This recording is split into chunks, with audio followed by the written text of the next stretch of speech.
think. Okay, so it's recording.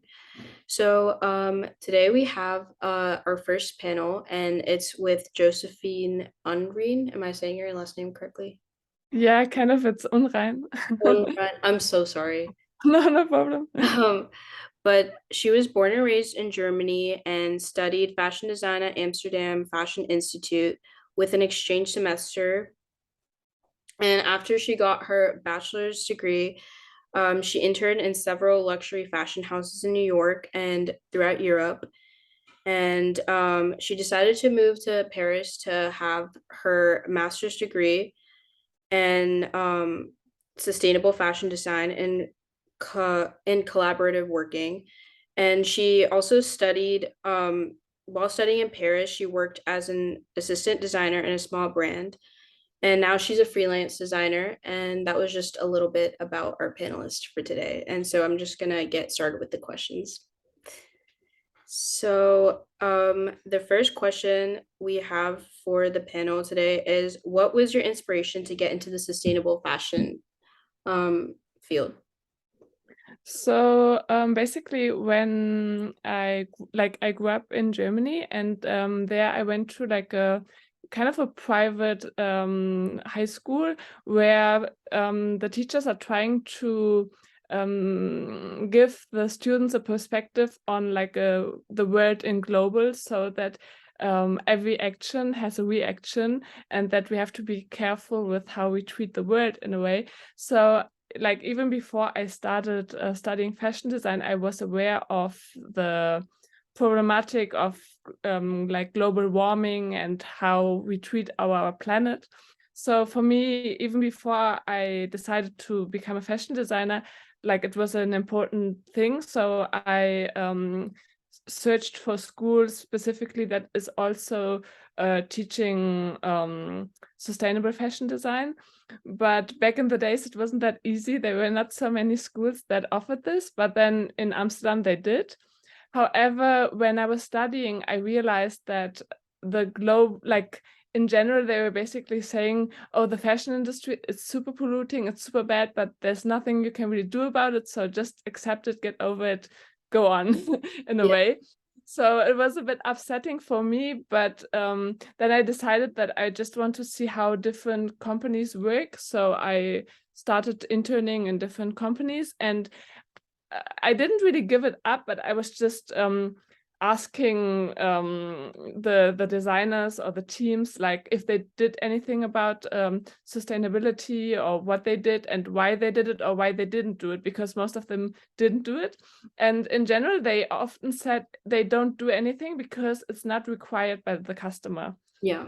And then I realized in the last years, especially like with COVID and all the restrictions, that people were more aware that it's problematic how we treat our planet, and there's a bigger demand now than there was before, in my opinion. So I decided to study, to go back to school and do my master's degree in sustainable fashion design, because I realized I don't really have the knowledge to convince the brands that they have to be more sustainable and how to specifically use sustainability in a bigger company. So yeah, that's how I started. That's really cool. Thank you. Also, for the person that joined in, we just started with the questions. That was our first question for the panelist, and now I'm going to move on to the second one. So the second question is, how do you incorporate sustainability in your designs slash work with the concept of sustainability and design in your clothing? Like, So in general, I think it's very important when we think about sustainability to think about the quality of the work. First of all, the quality of the production, but also the quality of the design, because I feel nowadays brands are so pushed to like bring out as many pieces as possible each season, yeah, that they don't really have the time to really think about nice details, nice fit, nice finishings. And then I think it's more difficult for the consumer to really love the piece. Maybe they buy a hoodie because the color is trendy at the moment or something like this, but then you would like maybe next season it's not a good, like a trendy color anymore, and you would get rid of it and get the next one. But I think if you have a really well thought through and worked through garment, you don't really want to throw it away. I know, like, I have some vintage pieces for my mom and grandma, and those are such a good quality that even if there's a hole, I try to fix it or Yeah. something like this. So I think that's very important. But what I do more specifically is that I upcycle garments. So I use secondhand garments, but also curtains and blankets and so on, and try to make something new. So things that would usually go to trash, I try to give them a new life and make them nice again, and that people like to wear it. And yeah. Yeah, oh my God, yes. This upcycling is such like a upcoming thing in sustainability world. So that's really cool to hear. Um, so how did you get into the industry and what experience do you have before working in your current position? So I interned in different companies and worked as assistant, but never really in a sustainable role specifically. And I realized it's very difficult to find something where your sustainable knowledge is really appreciated. Yeah. So that's why I decided to work more in freelance and do my own thing, because it's so hard, because there are a few smaller brands, but they usually don't look for other designers. I think in the future it will be more, there will be a higher demand for sustainable designers, because I feel like the younger generation is more aware of it and is well, demanding it more. So it's really a thing. If there's a demand for it, the company will react to it. And I think it can also be maybe helpful to have, like, if many designers have the knowledge about how to design more sustainable and how to take better care of the planet, if many of those designers are working in a brand, they can also push a little bit to make the brands more Sustainable. moving more in a better direction. Yes, yeah. That's some good advice if anyone is thinking of getting this into the industry. Um, well, the next question is, what is some advice you would give to those trying to get into the sustainable fashion industry? So I would say at first, like, it really depends, like, on the different steps, I think. Yeah. What's very important is to keep an open mind and try Mhm. to absorb as many things as you can from, like, new trends, new concepts about sustainability.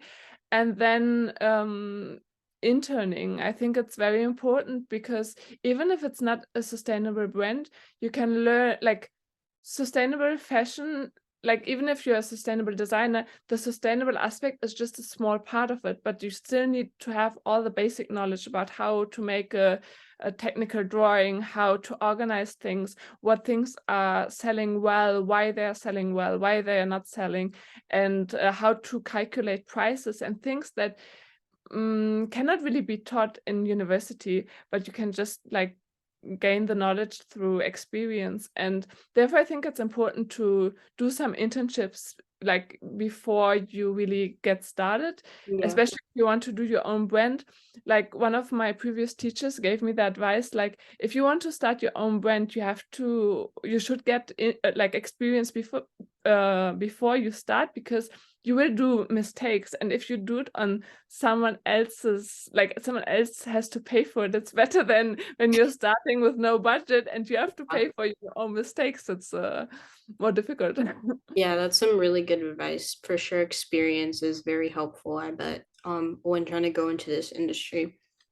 But then at the same time, I think it's also important to not let them exploit you, because I Right. think with internships, as I'm not sure how the law is in the US, but in Europe, they really try to exploit you many times. So I think it's very important that you say no, they have to pay you at least a little bit that you can live from it, because you're still working. Maybe if the first internship is not paid, it's maybe okay, but after that you have some experience, you studied and everything, so they cannot n- try to not pay you, in my opinion. Yes, I that's pretty good advice, I think. we could all use some pay for sure when getting some experience in the field. So thank you for that advice.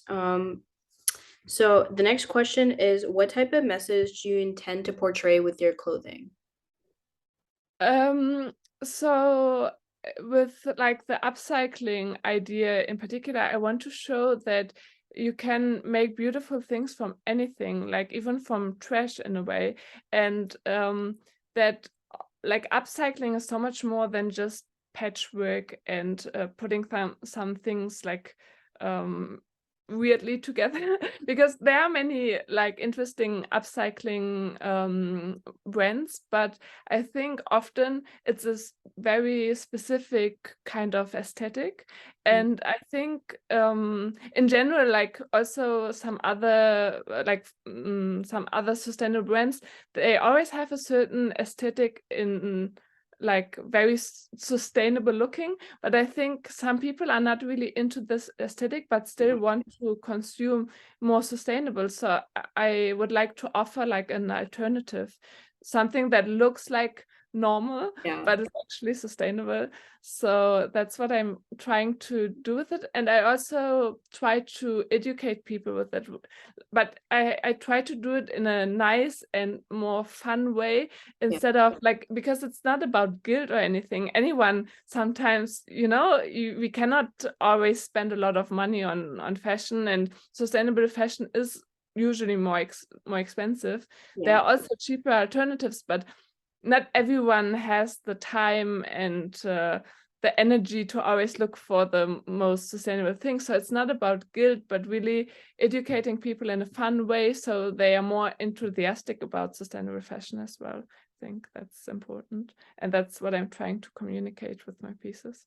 I love that message because it just shows like it's connecting all of us, like even people who don't really care for the sustainable fashion world to like be more involved. So that's a really good message. And yeah, that's amazing. And I think when you do something like sustainable, you always have to keep in mind it still needs to look pretty in a way or interesting or something, because if you focus too much on doing everything 100% sustainable but then it's not desirable anymore, then it's kind of pointless to do Right. it as well. So That's I think true. Yeah. That's a good point to think of when designing things.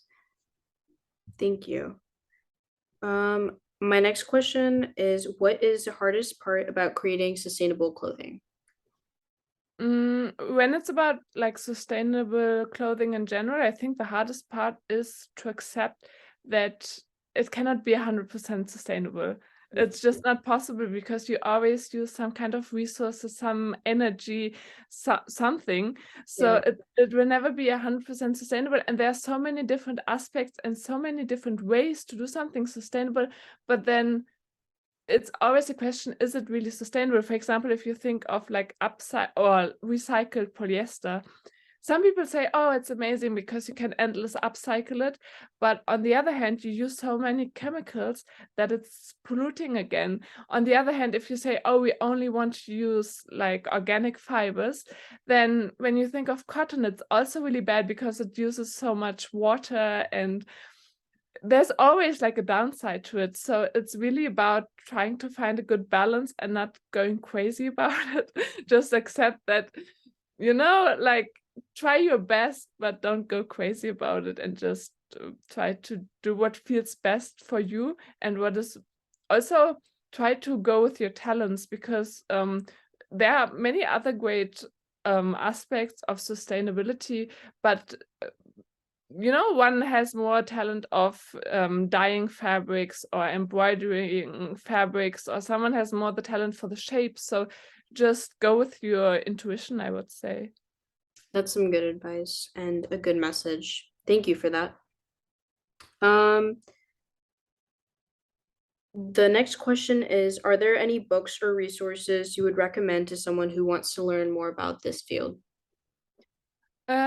There is like one book. It's like for someone who like it's like a basic thing, I would say, for someone who is getting started.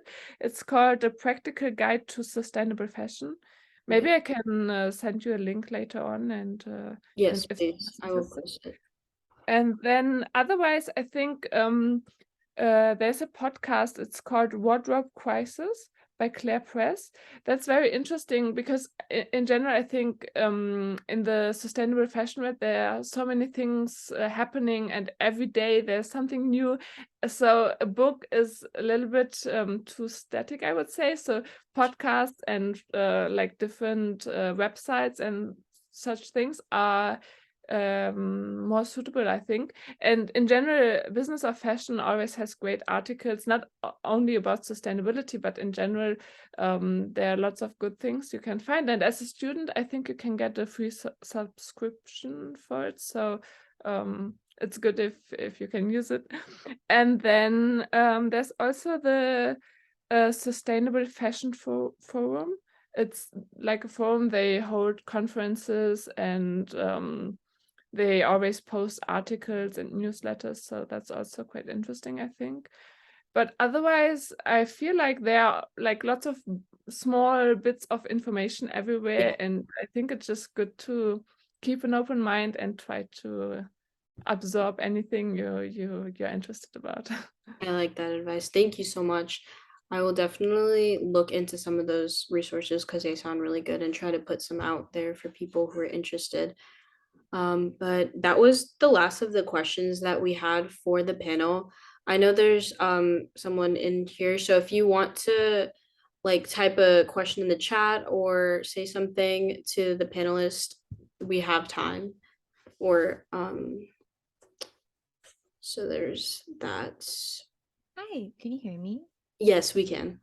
Um, I know that especially because the fashion industry is so large, it's really hard to navigate, which companies are really sustainable.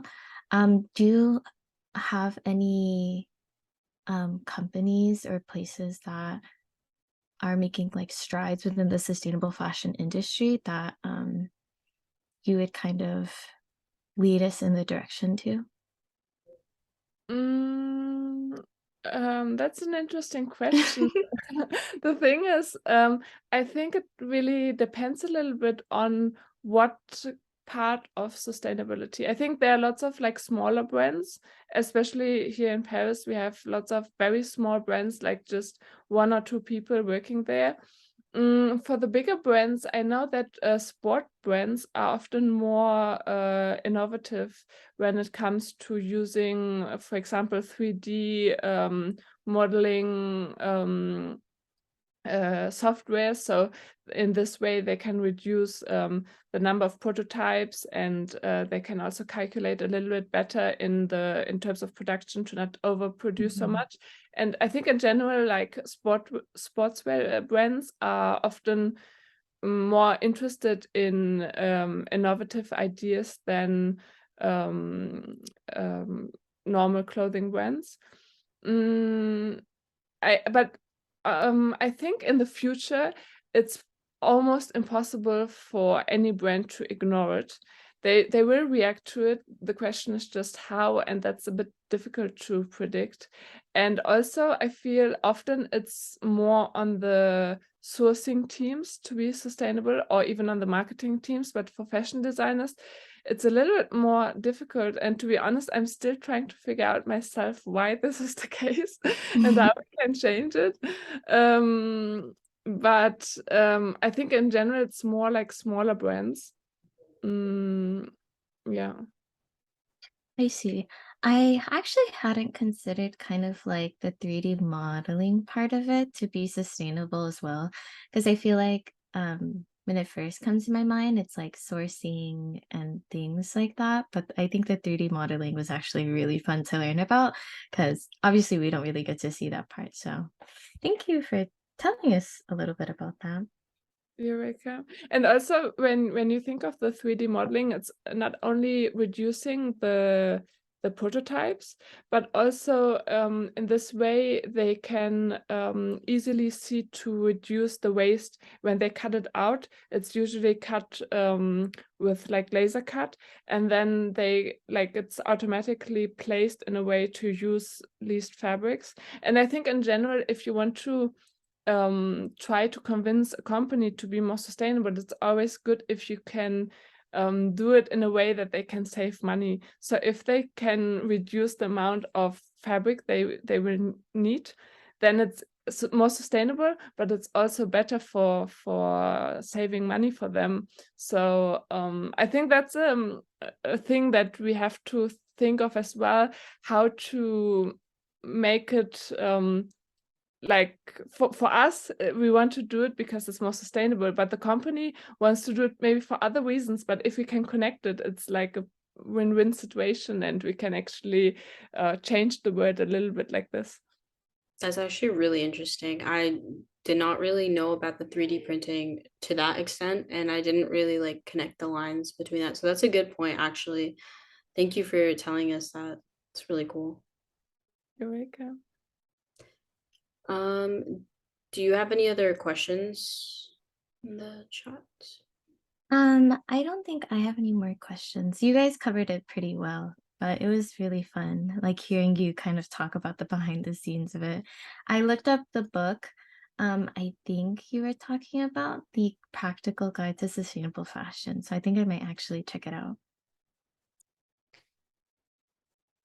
That's really, yeah, I'm definitely gonna check out the podcast because I've been wanting to listen to some good podcasts with like around sustainable fashion. I think I'll take a look at the book too because I do enjoy reading. So those were some good resources that you gave us. Is there any like final things that you would want to tell us like as students? I know like we're um just like starting out our journey in education kind of, but if there's anything you have to say, like advice or message or anything else.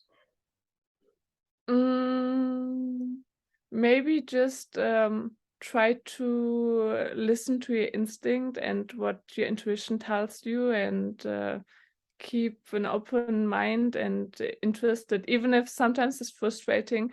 Just believe that a change is possible and that we can work on it. That's some good advice. I'll definitely use that. And I'm sure other people will because we need that in like the time, like a changing world. So that was pretty good. Thank you. Yeah, thank you for having me. It was really nice to talk to you.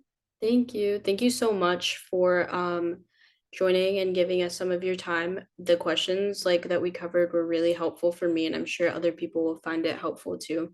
So I'm gonna find a way to put it out, maybe through recording, or maybe if I can like transcribe it into a transcript, we'll see what I'll do. But thank you so much for your time today. Yeah, thank you. Have a good evening. Have You a great too. day. Have a great day. Thank you guys for coming. Bye-bye. Bye. Thank